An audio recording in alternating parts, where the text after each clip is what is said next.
Well, good day and welcome once again to Moments with Dr. Steve. I'm Dr. Steve Bonenberger. We invite you to head over to stalegius.org, linger here. Many of you will binge watch. Many of you will find categories of information that you're going to want to pour into and incorporate or include into your own kind of corpus, right? Many of you are going to want to take and expand the information or take small chunks of it and then utilize it in your own work. If you're a pastor, a Bible teacher, certainly you're going to want to spend some time here because you need information and you need at-a-glance documents that you can use, that you can leverage to include your work. We don't ask you to cite our stuff. We don't, because the truth is we want you to soar.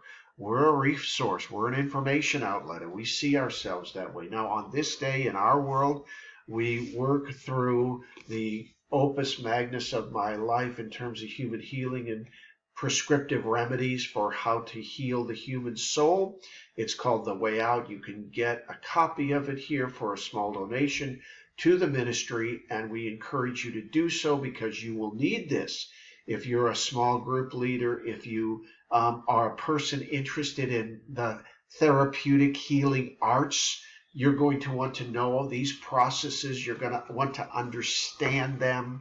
You're going to want to work through them. And you may want to be mentored by me and to be able to have this sense of how to begin to develop your own capacity to extend and expand healing. You're going to want to know how to do that. That does not happen in a millisecond, It's not a micro event.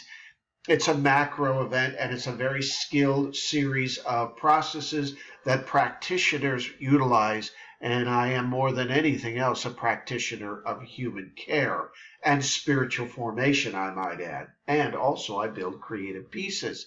So it's kind of a Renaissance thing that you get here. So go over here, take a look, and have a chunk or two that really kind of connects with you and immerse and embed yourself into it. Now, in this segment, in this session, we are session builders, by the way. Oh my goodness, you need to get the chunk of material on session building and start to implement that into your work, wherever it is that you toil and wherever it is that you put your best foot forward. We're going to talk about dysregulation and disturbance and disdain, because these are the things that I deal with on a regular basis. And as we plow into the mind and the soul and how these things work and interact with each other, we learn how behaviors function, and we learn that we all have a litany of woes that infect and influence and impact our decision making. We as a group, and me as an individual healer, turn my attention towards dysregulation and their disturbances and the disdain that comes with them. Dysregulation. Families break. Please stop with the holier than thou stuff.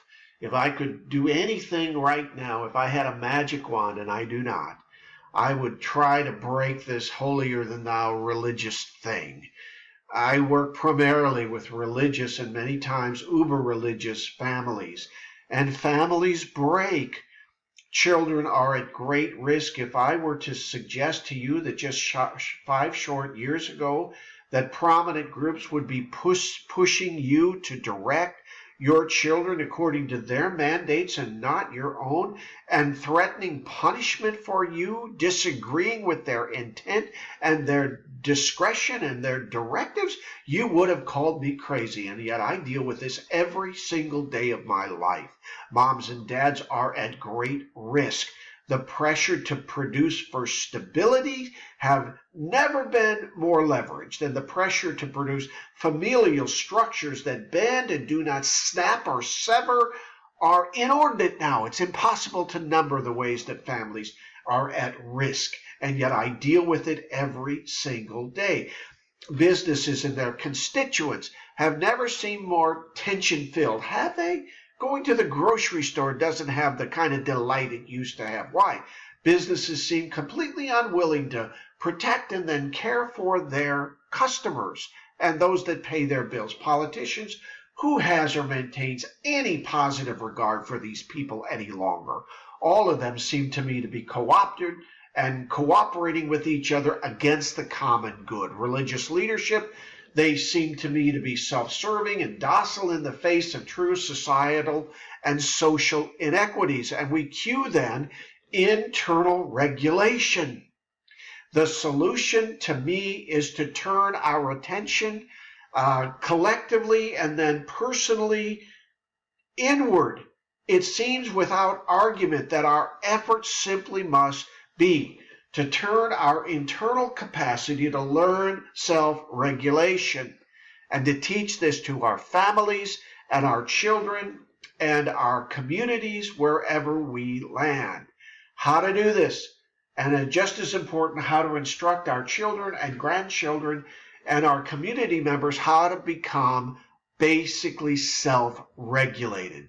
Now, I have some Dr. Steve clues here, don't I, on cues to self-regulation. And the first thing is write. Write. Go to St. Legis, pick up a copy of the Writer's Covenant. Start a journal. Don't waste a minute more. Storytell.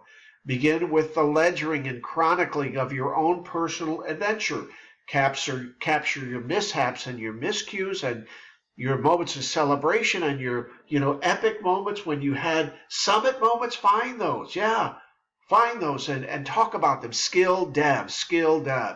Without a doubt, in my mind, the single greatest gift you can provide for yourself and then in turn for your family and your community is to find a skill and build that skill and refine that skill and market that skill. We talk about that in the Genius Path. You can go to the St. Legis and you can find out more about that. And we're going to develop this idea more in days to come. But I am convinced that skill development is the essence of self-regulation. Community of like-minded and co-passion bearers. Find these people. Find these people. Disregard those who disrespect you. Disregard them. Cease the effort to convince anyone of anything. Rather, build community around your skill dev work and interest and efforts, and you'll find that God will create a honeycomb effect for you. We talk about that in many of my writings, the honeycomb effect. You can find that. The big thing. Find this. And I mean now, and in the Genius Path, we teach you and are one of the decoding sources for you to understand how it is that you find the big thing and how you mine the big thing. You need to find it. You need to get on this business. Life is clicking along. Study war no more. Study war no more. Cease your internal battles and external disagreements. Stop them. It's futility. Declare, and here I quote Ernest Hemingway, declare a separate peace. Those that wish harm for you and war with you, just leave them. Forget about them. They do not wish you well. Find God. However that works for you, find God. More, there's always more, but these beginning internal elemental structures form up this complex compound that provides structure and eventually bring these trade winds that carry your soul to true freedom. I believe these things. We're building a global cultural conversation. We need your input. For more information on how to provide solace and how to create soul freedom, pick up a copy of The Way Out for a donation, a contribution to the ministry.